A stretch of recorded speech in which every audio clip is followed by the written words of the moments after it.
um, the desire to regulate other people's nervous systems, I think, is very is very kind. No stress. You know what? Actually, it really de-stresses my nervous system to hear no stress.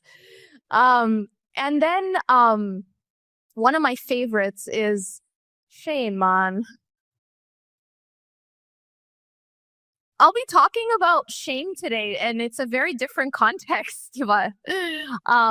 But I love the dua that I only hear in South Africa, and that is, may Allah take you from strength to strength. It's so beautiful. And I've only heard it here. So is there something very special about South Africans? And you and your country have a very special place in my heart. I've been coming for about 10 years, and alhamdulillah, it's always been beautiful every time I come. Alhamdulillah. The scenery is beautiful, but the people are more beautiful. So jazakumullah khairan for being that way, and may Allah continue to make you that way and to keep your hearts so generous.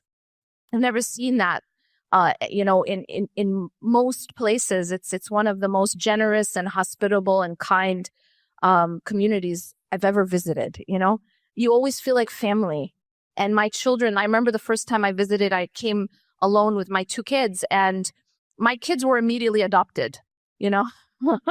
Everyone took them as their children. So I appreciate that.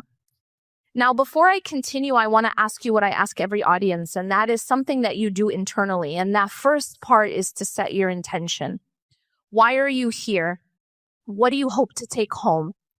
Maybe it's something that you're struggling with, or a question that you are not sure which way to go.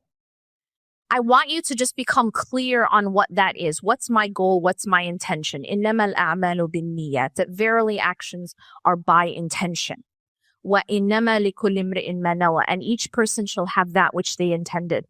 So we have to be very mindful of our intentions and practice being intentional. The second part is I want to ask you to make dua. I want you to actually speak to Allah. Between you and Allah, ask Allah to give you that thing which you need. Ask Allah to give us benefit, to give us barakah, to give us tawfiq, because I feel a heavy burden of you all came here for some benefit. But the reality is there is absolutely no benefit that I can give you except by the help and permission of Allah. So that's why I'm asking you to ask Allah to allow us to have beneficial time here, because we're going to be talking about very deep topics. And I pray that our short time here can be transformative and even life-changing. But that's only if Allah allows. That's only by the permission and tawfiq of Allah subhanahu wa ta'ala. So if you can please help me by setting your intention and making that dua, that you get what you need and that every other person who hears this gets the same. Okay? Inshallah. All right, who's ready? Yeah? Okay, thumbs up if you're ready. Huh? No? Not yet? You're ready? Okay. Bismillah. أعوذ بالله من الشيطان الرجيم. بسم الله الرحمن الرحيم. والصلاة والسلام على رسول الله وعلى آله وصحبه أجمعين. رب اشرح لي صدري ويسر لي أمري واحلل عقدة من لساني يفقهوا قولي. So as we've been traveling, and I've been traveling for a long time, as we meet and interact with different communities, we often ask the question of, what is the biggest struggle that you're dealing with? And we get all sorts of answers depending on where we are, but there's sort of common denominators. So some people will say we have a problem with the divorce rate. We have a problem with domestic violence. We have a problem with the youth leaving Islam. We have a problem with identity, etc., etc. But what I actually think is interesting and why we chose this topic, anchored within, is that oftentimes we are very good at naming the problem on the surface. In other words, we're very good at naming and listing symptoms. But often we don't know, we don't see, or we don't have the tools to get to the root of those problems. So we often have difficulty getting beneath the surface issues, beneath the surface problems. We're very good at saying, you know what, the divorce rate is too high. There's too much divorce. There's too much domestic violence. There's too many problems in families, etc., etc. But what I think we don't know how to do, or we haven't yet learned the tools to do, is to look beneath. I truly believe that the biggest problem we have in our communities, and I don't just mean in South Africa, I don't just mean in Europe, I don't just mean in the United States, but I mean around the world, and especially in the Muslim community.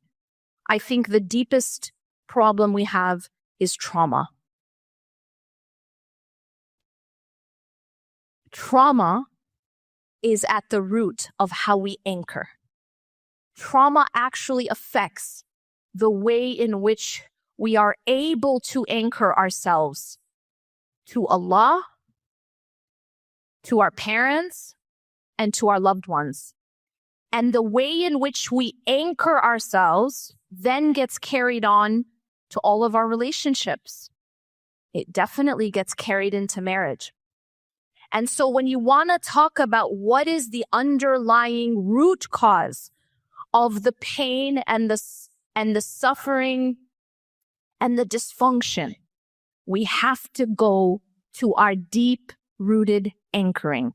What is our anchor? How healthy is our anchor?